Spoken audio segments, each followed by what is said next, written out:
He's telling you he doesn't want to be with you. That's fine. Bye.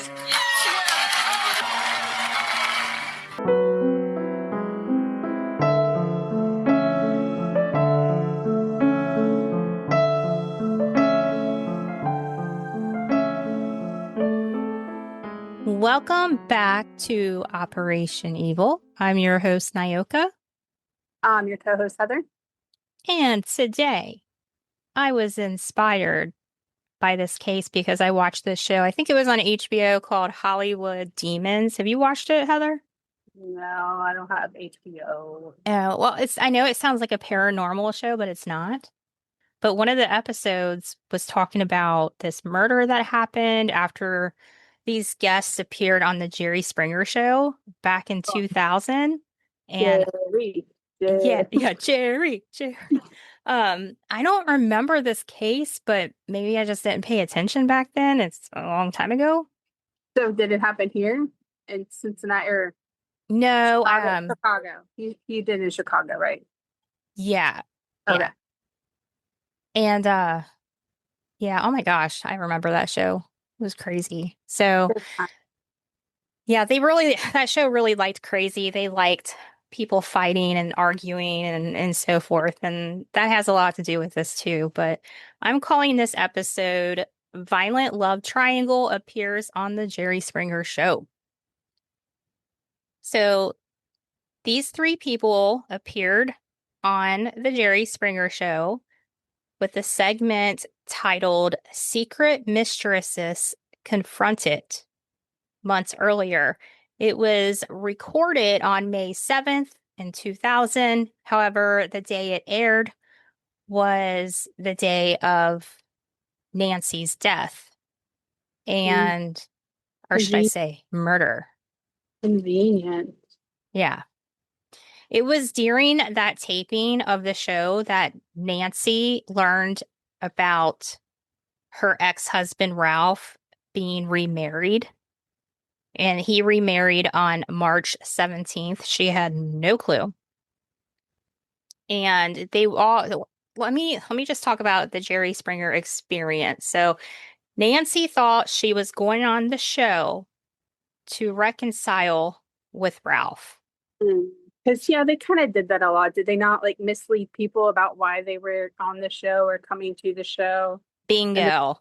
That's how the whole fighting ensued. Yes. Good times. So here she thinks she's getting back together with her ex-husband because they did this a lot, got back together, broke up, one of those kind of things. And the show wanted these three people to fight and yell on camera. In the limo to the airport with other guests, Eleanor, which is Ralph's new wife, wished aloud that Nancy was dead. Oh. Yeah. Also, a waitress at a Sarasota pizza shop heard Ralph talk about the show and say of his ex-wife, quote, "I'll choke the life out of her." Yeah.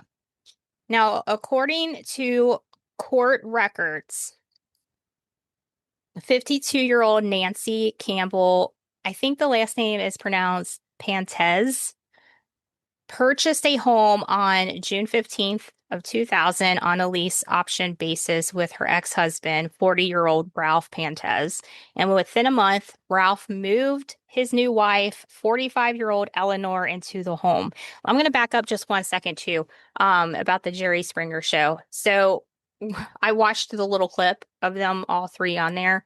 And so Nancy's sitting there. She thinks, she's getting back together with her ex-husband. Her ex-husband brings out his new wife and he's like, I love her. We're married now, blah, blah, blah. And Nancy did not fight and yell. She was just like, fine, whatever, and walks off stage. So it's probably not the reaction Jerry Springer show wanted, but I think she handled herself really well. She did not engage in fighting. So I just want to mention that. She wasn't one of those crazy, fighting people that the show had all the time.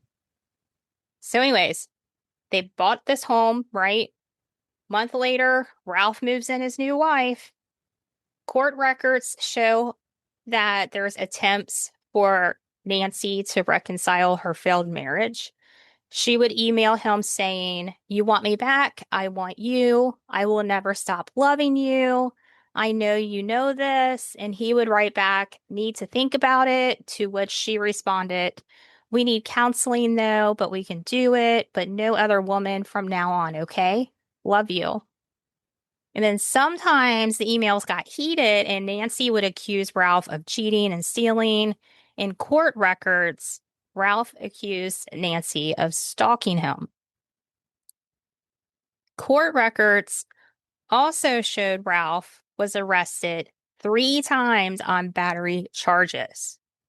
So in July 1998, he was arrested on a domestic battery charge after Nancy accused him of throwing her on the floor and threatening to kill her. Prosecutors later dropped that charge. Then he was arrested for a second time on July 4th, 1999, when he went to visit Nancy at her home and allegedly struck her roommate, John Wilbur, in the head with a motorcycle helmet after they began arguing.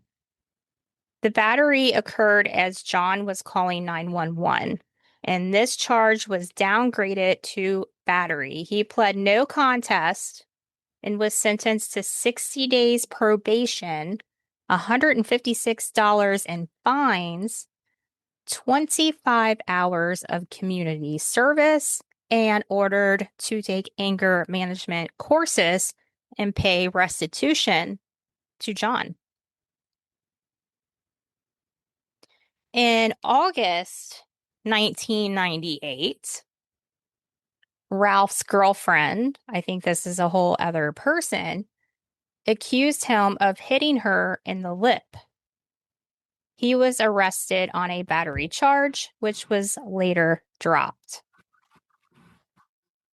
All in all, there were police reports of domestic abuse, court injunctions, threats of violence, and a humiliating appearance on the Jerry Springer Show. You think? Right? So on June 10th, we're going to hear the word injunction a lot. What does that mean exactly? Do you know? Let me look it up. Injunction. Injunction? Yeah. Oh, it's a court order that forces a person or entity to perform a action or legally prohibits them from taking a certain action. Okay. Because this comes up a lot, and I was not 100% sure. So on June 10th, 2000, Eleanor, which is the new wife, filed a petition for an injunction against Ralph, claiming he was becoming violent. Ralph filed for divorce 10 days later on June 20th.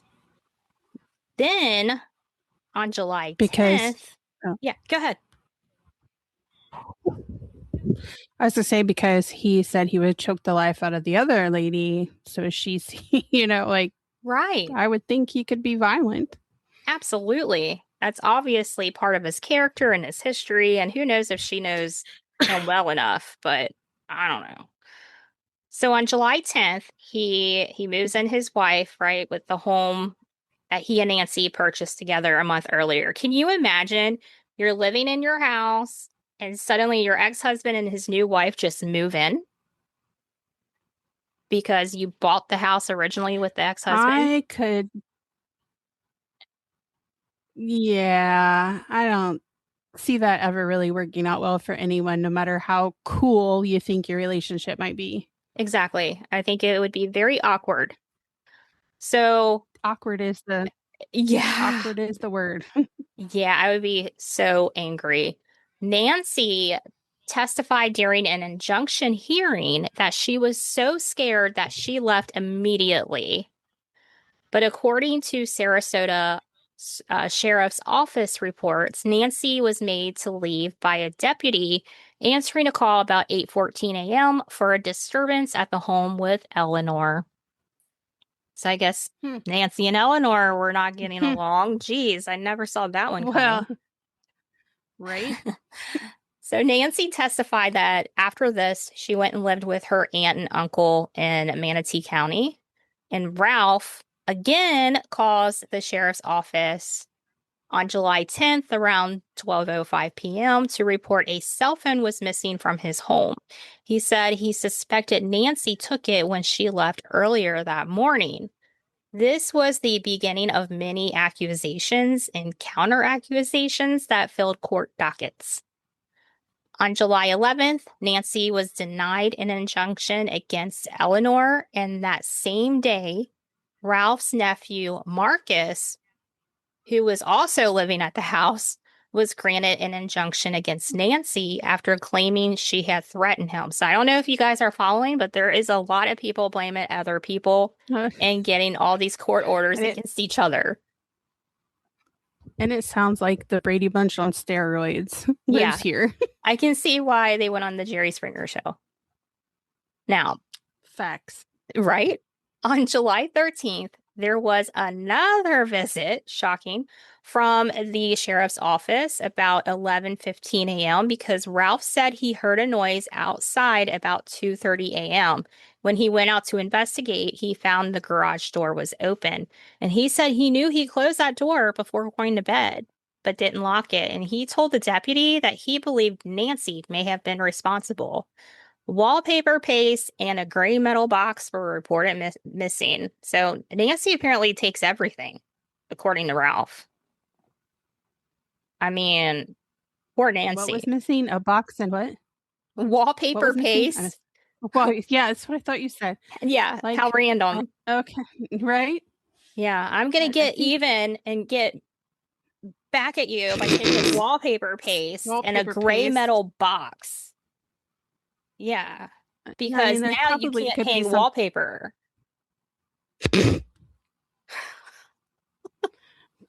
Oh my gosh. So random. Like maybe the box maybe had something valuable inside of it. I don't know. Maybe. That just struck me as odd. I don't know. Yeah. Like, oh, my best wallpaper paste is gone. Things remain quiet in the neighborhood because he is now having to buy wallpaper paste. No, I'm just kidding. Things do remain quiet. Ace Hardware business. Yeah, I know. He could Amazon it. No, that wasn't even a thing then, I don't think. But so things are quiet for about a week and a half until Nancy finally thought she was going back home because she won a temporary injunction requiring Eleanor to stay 500 feet from her, so that would have to force Eleanor out of the house, right? Nancy also won protection against Ralph in court, and he was ordered to stay 500 feet from Nancy, and she was given exclusive possession of the property because now he had to leave too. So guess what? The home is now hers. Yeah.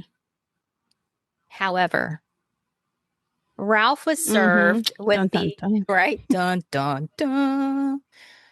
Ralph was served with the injunction Monday while appearing in front of the judge with Nancy. But when the sheriff's deputy went to serve Eleanor with her injunction about 10:45 a.m., there was a problem.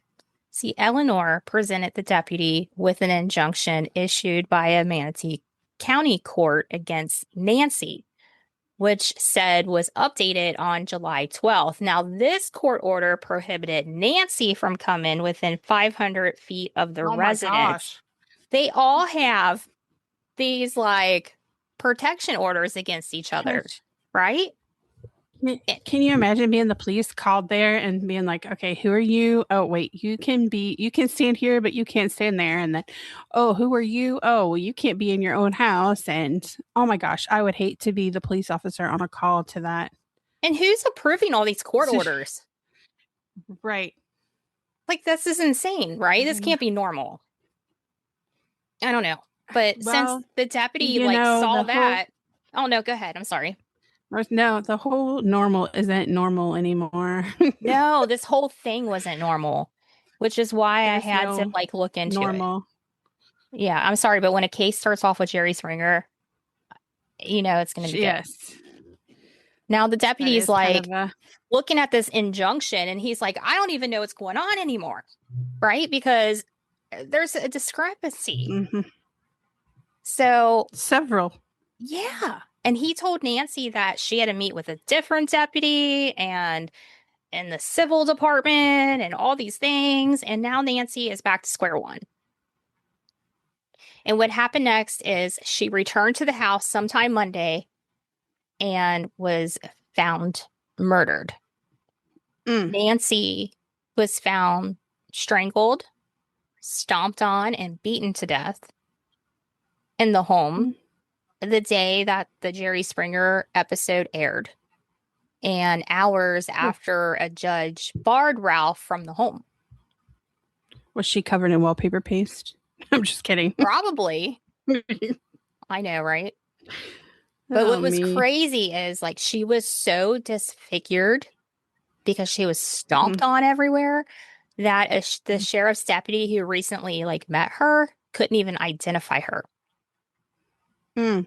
Now, because there's so much going on with like so many dates, I just want to give a quick like recap of the important dates.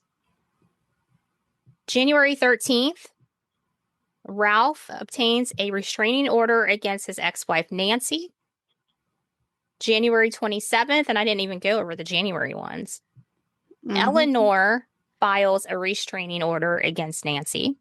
The order is dropped when neither Nancy nor Eleanor could be found.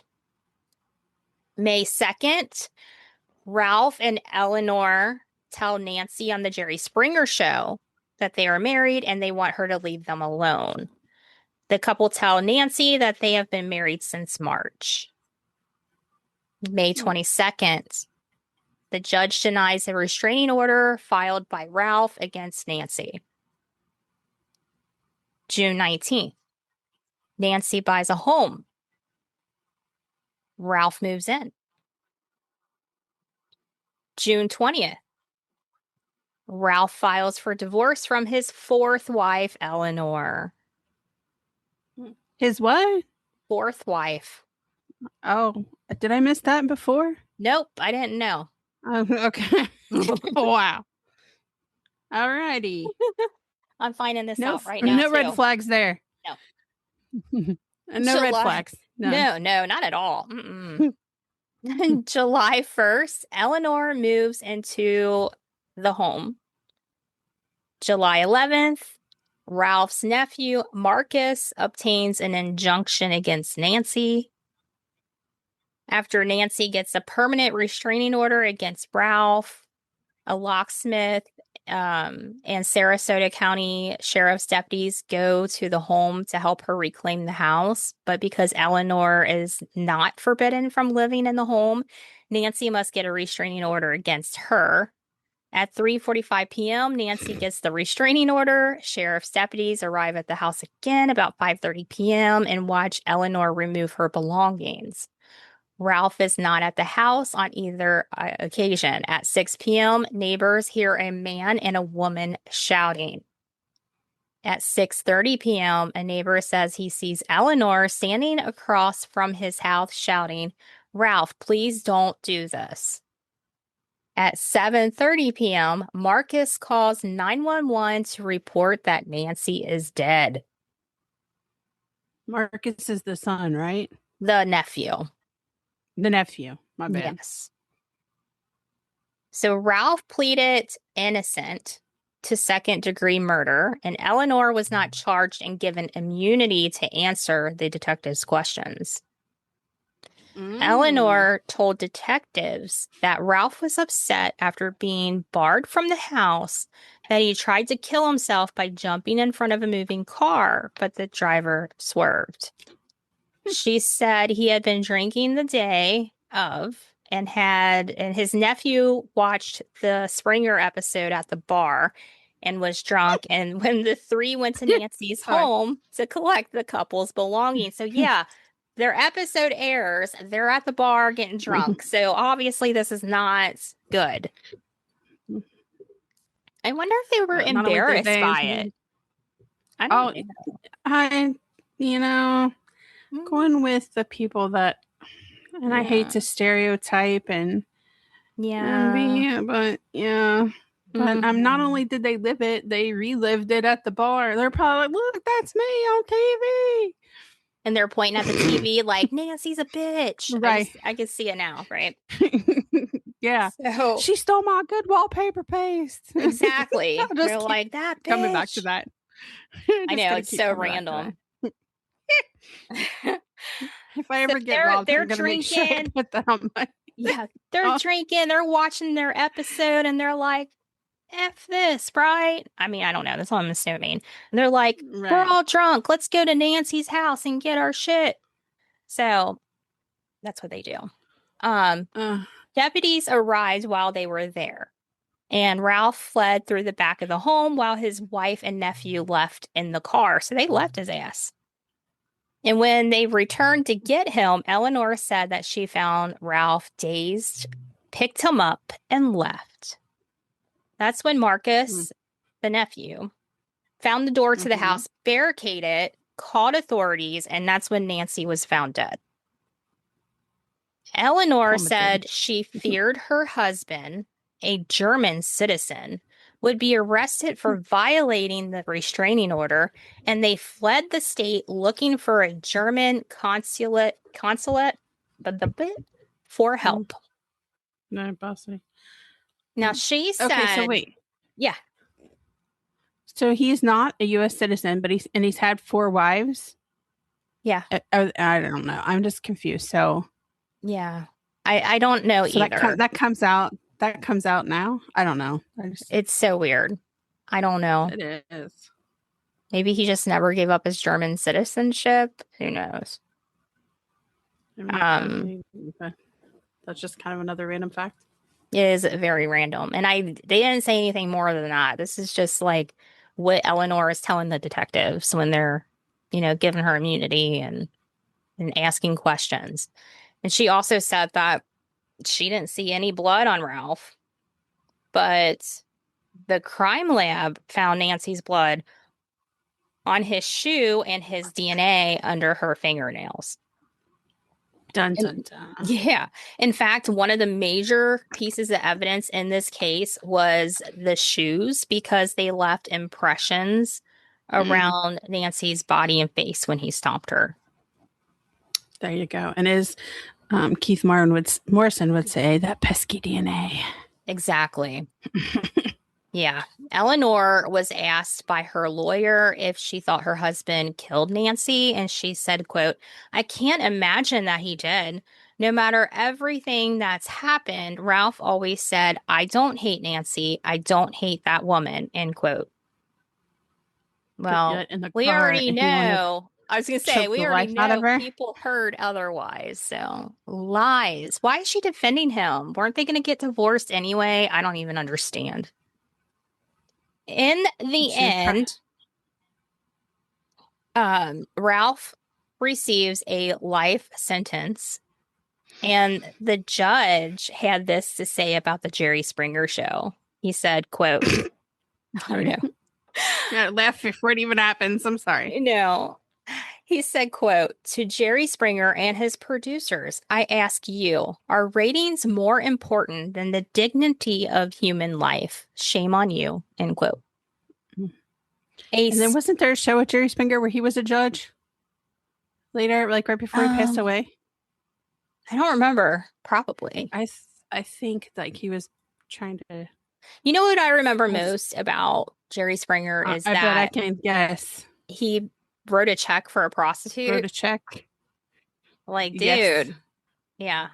That just let me write you this check. And while he was like, wasn't he mayor of Cincinnati? Yes. Or he was on the commission. Yeah, he was mayor something of Cincinnati. Like that. Yeah. That time. Yeah. Woohoo, Cincinnati. Woohoo, Jerry Springer. You know, he was when he was still alive, he was like podcasting here in Ludlow. In Ludlow? Yeah. Yeah, in one of the coffee shops. Oh, I didn't know that he did it there. Yeah. That's nuts. Now that I went off track with that. Well, when people say that, I say Ludlow, I usually think Clifton, Ludlow. Oh, yeah. No, he would podcast in Kentucky and in this little like this itty bitty coffee shop. I don't know. Mm. This is like right before he passed away. 'Cause Might have to go look that up. I would think like, wow, Jerry Springer, huh? All right. So the judge is like, bad on you, Jerry Springer show. And a spokeswoman for the show said in a statement that neither the show nor its producers were responsible for the death. Eleanor accuses the show of putting her husband and his ex-wife in the same hotel room for a night so that there will be a sexual interlude between them. And she said that encounter fueled Nancy's obsession with Ralph. And that will do it for this episode. What did you think? Let me know. Cray. It was pretty crazy. And I heard like on that episode that I watched, they said, oh no, we never paid our guests to do this and this. And then the guests were like, yeah, they paid us. They took us out on the town too, and they treated us well, and they would pick us up in limo and limousines and like do all these things. And then after their episode aired, they were like, here's a cab back to the airport. Bye. So I don't know. Take that with what you will. But Jerry. Now, if you can't get enough of Operation Evil, consider supporting the podcast by joining Patreon or Operation Evil Plus on Buzzsprout. And when you join, not only will you have access to exclusive bonus episodes, but you will also get a shout out. We are like in the mid 50s with how many episodes we have. I mean, we're slowly approaching 60 people. We have a lot for you to binge on. So the links can always be found in our show notes. But if you can't join, that's cool. Consider supporting us for free by rating the show, telling a friend about our podcast, or like and share the Facebook page. We appreciate every single one of you. Heather's been putting out some really cool videos pretty much daily. I don't know how you're doing it, but so far my little favorite thing that you do is two truths and a lie Tuesday. That is my absolute favorite. So if you guys haven't watched those, please do. If you're wondering if you'll ever see me on video doing the same thing, I don't know. Okay. I'm not that brave. Maybe one day I will be. But Heather is killing it on there. Go check it out. This past week was like really fun. We also got some new stickers and all the goods. Yeah. But anyways, hope you enjoyed this episode. We'll be back next time with a new one. So yeah. Do you have anything to add before we No. We're almost 5. Yes. You're almost 5. Yeah, by the time you guys hear this, we'll be like a week away from being 5 years old. Oh my gosh, my baby's growing up. I can't believe it. It's starting kindergarten. It's wild. But anyway, thanks for joining this ride with me, Heather. I appreciate you and the work that you're putting in. Thanks for having me. Yeah, you're doing really cool things with the podcast. So I really appreciate it. And feel free to reach out to us. And if you have a story you want to share, something that maybe you experienced that can help others. I don't know if you guys listened to the previous episode with Peyton and her experience with a serial rapist in the area and how she came forward. We would love to have that story. We would like to have you on and see if that will help anyone else. But other than that, we'll talk to you next time. Goodbye. Bye. Thanks for listening.